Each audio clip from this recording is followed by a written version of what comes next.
Pada usia yang sepatutnya diisi dengan cita-cita dan impian, seorang pemuda dari Penunjuk, Kijal terpaksa memikul amanah besar sebagai ketua keluarga apabila kedua ibu bapanya tidak lagi mampu bekerja akibat komplikasi penyakit yang berpanjangan. Muhammad Firdaus Faziah, 21 tahun, menggalas tanggungjawab itu sejak masih di bangku sekolah. Dengan kudrat muda dan sebuah basikal sebagai pengangkutan utama, dia melakukan pelbagai kerja sampingan demi memastikan keluarganya terus bertahan.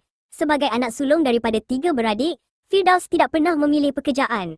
Apa sahaja yang mampu dilakukan akan diusahakan demi meringankan beban keluarga yang kian berat dipikul. Di sebalik ketabahan Firdaus, ibunya, Norma Aini Saad, 46 tahun, menyimpan derita yang bukan sedikit. Wanita itu menghidap pelbagai penyakit termasuk kencing manis, darah tinggi, kolesterol serta masalah buah pinggang bocor. Menurut Norma, kesakitan paling ketara ialah parut pembedahan ketika melahirkan anak bongsu yang sudah berusia 16 tahun, namun masih terasa hingga ke hari ini.